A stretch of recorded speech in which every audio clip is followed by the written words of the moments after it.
Okay, we're going to continue on our journey through Sheldon Ross's A First Course in Probability, Chapter 1, practicing the different counting techniques that we will use in the later chapters. So in this video, we're going to look at problems 11 through 14, and let's go ahead and get started. So, number 11, in how many ways can 3 novels, 2 math books, and 1 chemistry books, so we're assuming there are 3 different novels, 2 different math books, and 1 chemistry book can be arranged on a bookshelf, if the bookshelves can be arranged in any order. Well, since they're all different, we have three distinguishable objects plus 2 distinguishable objects plus 1 distinguishable object. So that is a total of 6, and we can arrange them and they can be in any order, so all orders are 6 factorial. This is just like having 6 different letters, and we want to know all the ways we can arrange those letters. All right, part B. The mathematics books must be together and the novels must be together. All right, so this should be familiar if you've seen the earlier videos, where now we're going to take those novels and we're going to glue them together. We're going to glue the math books together, and the chemistry book, well, it's just by itself. Okay, so what we really have now are 3 different groups. And so if we want to figure out all the ways we can arrange those 3 groups, that's 3 factorial.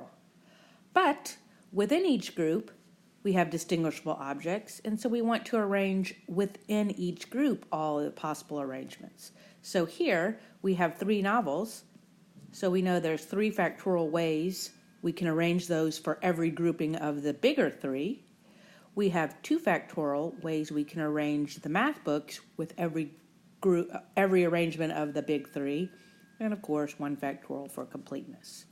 So it's 3 factorial first is to arrange the big groups, then times 3 factorial of all the arrangements of the novels within each group, times 2 factorial of all the arrangements of the math books within each group, and you could do times 1 factorial for completeness, but this is our final answer for part B.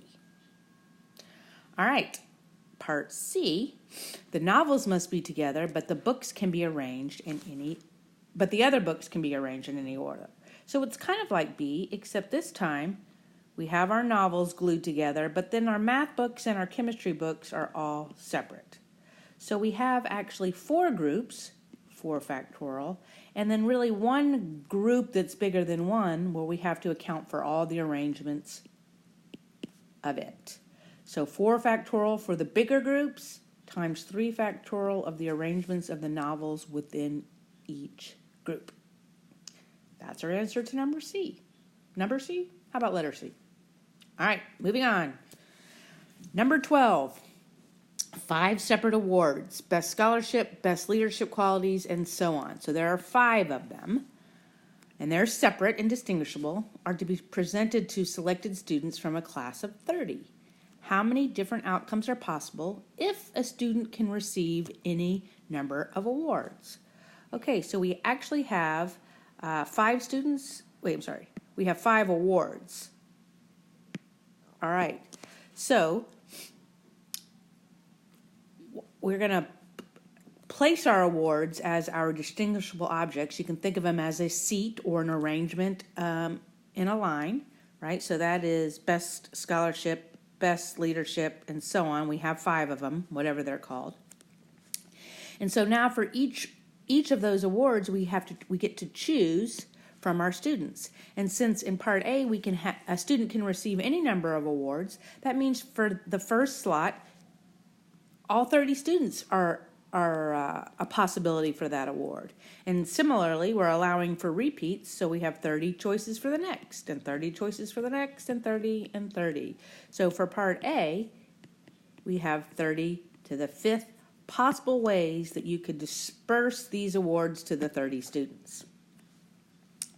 Now part B is, we still have these ordered awards, 1 through 5, but this time a student can only receive at most 1 award. So this is where repeats are not allowed. So the first spot, we have 30 choices for the best scholarship. And then once a student has been chosen, we now have 29, 28, 27, 26. So we really have 30 objects, taking a permutation of the 30 objects taken 5 at a time. All right, so we should recognize both of these problems. Order matters on both of them. A, repeats are allowed. B, repeats are not allowed. All right, see, we're just seeing the same problem over and over and over. Okay, let's look at 13 and 14. So 13, it's now slightly different. We haven't seen something quite like this. We're considering a group of 20 people. If everyone shakes hands with everyone else, how many handshakes take place? So there are, of course, several ways that you can think about this. One way is through kind of thinking of it, let's think of the first person. So we could label the people 1 through 20, right? And that first person will shake, he doesn't shake his own hand, so shakes a total of 19 different people. Okay, and that's true for everybody, but we don't want to overcount those. So now once we get to the second person, we've already counted his shake with the first one, so new shakes that second person has is 18. If we look at the third, we don't want to count the shakes that he had with 1 and 2, so the new shakes number 3 has is 17. And so on, all the way down till we get to the 20th person, he's already shaken everybody's hand, right? So he shakes 0 hands. Okay? Okay, well, what we can see is this is really the summation of the first, so we know the 19th person, I should write that here, shook one person's hand. So we're summing up I equals 1 up to 19 of I. And if you remember this from calculus or the famous Gauss problem where he adds up the first 100 digits, we should know for life in all of mathematics, if we're studying mathematics, that the sum of the first n digits, let me write it over here, if we sum up I equals 1 up to n, the first n integers, it's n times n plus 1 over 2. So here, n is equal to 19. We're starting at 1, so it equals 19 times 20 divided by 2, which is 190 different handshakes. Of course, there are different ways to count this, and I encourage you to count it the way that it makes sense to you, provided that it's correct. Okay. So that was number 13. Our last one is number 14. So we're going to look at some counting problems with cards later on with probability in chapter 2. But the first thing we want to know is how to count the number of 5-card hands that are dealt. So if you've ever played cards, you know, first of all, there are 52 cards in a standard deck. And if I deal 5 cards to you, the order does not matter. I can move the cards around in any order in my hand, and it's the same hand that I've been dealt. So this is not a permutation, but it is a selection of 5 groups of size 5 from a set of 52 distinguishable objects. So that is 52 choose 5. We can also see that is 52 choose 5.